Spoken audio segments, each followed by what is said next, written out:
नमस्कार दोस्तों, आपका मेरे YouTube channel world affairs with Piyush में बहुत स्वागत है।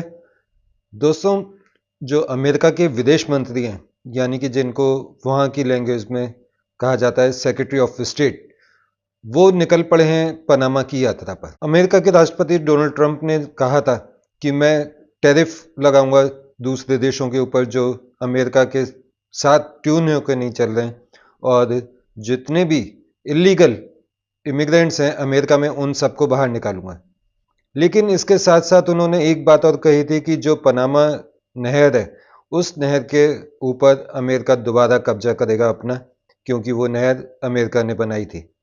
जी हाँ दोस्तों, ये नहर बनाई थी अमेरिका ने और इसको पनामा को दे दिया गया था, हैंड ओवर कर दिया था 1999 में। लेकिन क्योंकि पनामा को ऐसा लगता था, या जो भी उसके पर्सनल रीजन रहे उस कंट्री के, तो उसमें उन्होंने चीन को वो नहर दे दी संचालित करने के लिए, ऑपरेट करने के लिए। लेकिन हुआ ये कि डोनाल्ड ट्रंप है एकदम प्रो पैट्रियट, वो नहीं चाहते कि कोई दूसरा देश अमेरिका के अलावा, और खासतौर से चीन, उनके देश के करीब तक आ जाए। इसी कारण से उन्होंने पनामा को वापस हथियाने का प्लान बना लिया है, और इसी सिलसिले में उन्होंने ऑर्डर दिया है, या उनके जो विदेश मंत्री हैं रूबियो मार्को, वो जा रहे हैं पनामा। पनामा में क्या बात होगी? मेन बात यही होगी, एक तो जो इलीगल इमिग्रेंट्स हैं मैक्सिको के, उनको वापस भेजने की, और दूसरी पनामा नहर को वापस अमेरिका के अंडर में करने की। हालांकि डोनाल्ड ट्रंप ने एक लेटेस्ट स्टेटमेंट दिया है कि हमारे को युद्ध की इसमें आवश्यकता नहीं है। यानी कि डोनाल्ड ट्रंप थोड़े नरम पड़ चुके हैं, और उन्होंने ऐसा ही इसलिए ही कहा है क्योंकि वो चाहते हैं कि मार्को रूबियो वहां जाएं, वहां से पर बात करें पनामा नहर के ऊपर, और इसमें से चीन को बिल्कुल बेदखल कर दिया जाए। हर देश जो भी समझता है कि चीन उनका एनिमी है, जैसे भारत समझता है कि वो एक भारत के लिए बड़ा खतरा है, तो भारत नहीं चाहता कि चीन उसकी सीमाओं तक आए। इसीलिए भारत के लिए भी और अमेरिका के लिए भी चीन लगभग एक साथ खतरा है, और इसीलिए दोनों देश इसमें काम करने में लगे हुए हैं। अब दूसरी बात टैरिफ की, अमेरिका की। डोनाल्ड ट्रंप ने जो वादा किया था, वो वादा उन्होंने अपने फर्स्ट डे ही पूरा करना शुरू कर दिया। उन्होंने कनाडा और मैक्सिको के ऊपर 25% का टैरिफ लगा दिया है, और साथ में चाइना के ऊपर भी 10% का टैरिफ लगा दिया है। पूरे वर्ल्ड में जो यूएस एड भेजी जाती थी, उसको 3 महीने के लिए होल्ड पे लगा दिया, यानी कि 3 महीने तक किसी भी कंट्री को कोई सहायता नहीं मिलेगी अमेरिका की। तो उसमें पाकिस्तान और बांग्लादेश का बुरा हाल हो चुका है, क्योंकि इनके तो देश ही अमेरिका की जो एड आती थी उस पर चलता था। लेकिन खतरे की घंटी भारत के लिए भी है, क्योंकि जो डोनाल्ड ट्रंप हैं वो बराबरी का बिजनेस करना चाहते हैं। भारत ने अमेरिका के जो गुड्स हैं, रेडी गुड्स, उनके ऊपर बहुत ज़्यादा टैरिफ या टैक्स लगा रखा है। टैरिफ क्या होते हैं? टैक्स होते हैं। तो टैरिफ 25% कर देना मतलब टैक्स 25% बढ़ा देना। भारत ने अमेरिका से जो भी इंपोर्ट करता है उस पर बहुत टैक्स लगा रखे हैं, जबकि भारत का अमेरिका को बहुत ज़्यादा एक्सपोर्ट है। मतलब अमेरिका बहुत ज़्यादा भारत से इंपोर्ट करता है। केवल पूरे विश्व में अमेरिका एक ऐसा देश है जहां भारत एक्सपोर्ट ज़्यादा करता है और अमेरिका से इंपोर्ट बहुत कम करता है। तो ये खतरा भारत के ऊपर भी है। लेकिन इसका तोड़ धीरे धीरे जयशंकर जी और मोदी जी ने मिलकर निकालना शुरू कर दिया है। और इसी सिलसिले में जब भारत के विदेश मंत्री एस जयशंकर जी जब अमेरिका गए थे, तो वो ऐसे ही घूमने के लिए नहीं जाते कि डोनाल्ड ट्रंप का शपथ ग्रहण समारोह है तो चलो वहां पर घूम कर आ जाएं, या उनको इनविटेशन मिला था तो केवल उसको अटेंड करके आ जाएं। वो बाकायदा इस बारे में सारा होमवर्क करके आए हैं। उन्होंने वहां पर सब कुछ समझा दिया है और समझ लिया है कि भारत को क्या करना है। इसलिए अमेरिका ने अभी तक भारत के ऊपर कोई टैरिफ, कोई एक्स्ट्रा टैक्स नहीं लगाया है।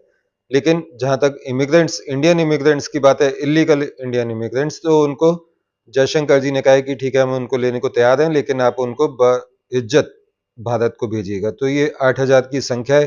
तो इस तरीके से डोनाल्ड ट्रंप का खेल विश्व में अपनी दादागिरी स्टार्ट हो चुकी है कि अगर आपको रहना है तो अमेरिका के साथ ट्यून होके चलना है।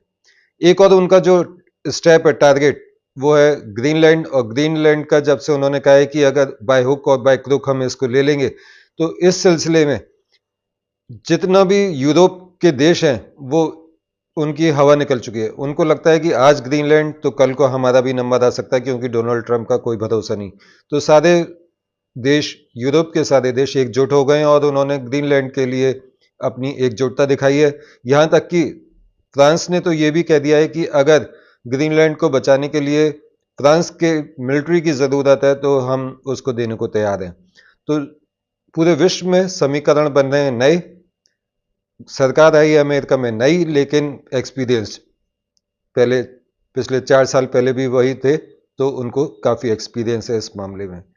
तो देखते हैं आगे आने वाले टाइम में होना क्या है, कैसे कैसे दुनिया की गाड़ी आगे चलनी है। डोनाल्ड ट्रंप किन देशों पर कितना कितना क्या क्या टैरिफ लगाएंगे, किसको ग्रांट देंगे, किसको नहीं देंगे, और भारत के ऊपर कौन कौन से क्षेत्र में टैक्स लगेगा, या फिर भारत समय रहते ही अमेरिका के साथ ट्यून कर लेगा और अपने ऊपर के एक्स्ट्रा टैक्स आने पर अपने आप को बचा लेगा। इसी सिलसिले में भारत ने क्या किया है कि भारत के ऊपर कोई एक्स्ट्रा टैरिफ या टैक्स ना लग जाए, तो उसने जो हार्ले डेविडसन गाड़ी है अमेरिका की बाइक, उसके ऊपर बहुत ड्यूटी लगती थी, बहुत टैक्स लगता था, उसको एकदम कम कर दिया नॉर्मल। अभी तक भारत नहीं चाहता था कि जो ये गाड़ी है हार्ले डेविडसन, ये भारत की जो इंटरनल बाइक्स हैं, यानी कि जो इंडिया की मार्केट है, अपनी इंडिया की कंपनीज हैं, उनके सेल के ऊपर कुछ नुकसान हो। लेकिन अब भारत ने टैक्स कम करके हार्ले डेविडसन के लिए भी भारत में रास्ता आसान कर दिया है। जो बाइक 8 लाख रुपए में आती थी, शायद अब वो 5-6 लाख में आ जाएगी। लेकिन फिर भी है तो महंगी, लेकिन उसके मजे भी अलग ही हैं चलाने के। एनीवेज, तो अमेरिका के राष्ट्रपति ने भारत के ऊपर यह भी प्रेशर डाला है, क्योंकि भारत का जो एक्सपोर्ट है अमेरिका को, वो काफ़ी ज़्यादा सरप्लस में है, और अमेरिका चाहता है कि बराबरी का हो। तो डोनाल्ड ट्रंप ने भारत से कहना शुरू कर दिया है कि अगर हम आपको कुछ बेच नहीं सकते और आपका इंपोर्ट हम इतना ज़्यादा करते हैं, तो आप कुछ हमारे से खरीदिए, और उस कुछ खरीदिए में आते हैं लड़ाई के सामान, इक्विपमेंट्स। तो उसमें भारत देखते हैं कि कौन कौन से सामान खरीदता है, और उसमें भारत चाहता है कि F-35 जो स्टेल्थ फाइटर प्लेन है, 5th जनरेशन का, जो रडार में आता नहीं है, वो खरीदे। देखते हैं इस पर डील होती है या नहीं। इसके अलावा जो भारत को अमेरिका से अपने तेजस प्लेन के लिए इंजन लेने हैं, वो मिलते हैं या नहीं।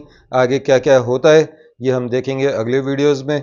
लेकिन मार्को रूबियो और जयशंकर जी की जो मुलाकात हुई थी, उसके रिजल्ट्स भी हमारे को थोड़े बहुत देखना शुरू हो गए हैं। भारत और अमेरिका के बीच में आगे कैसे रिलेशन रहेंगे, ये इसी महीने भारत के प्रधानमंत्री मोदी जी की अमेरिका यात्रा से क्लियर होगा कि आगे के 4 साल किस तरीके से अमेरिका और भारत के बीतेंगे। तो देखते हैं अगले जो भी नया स्टेप होगा उस पर हम दोबारा अपना वीडियो बनाएंगे। तब तक के लिए मुझे आज्ञा दीजिए। नमस्कार, जय हिंद।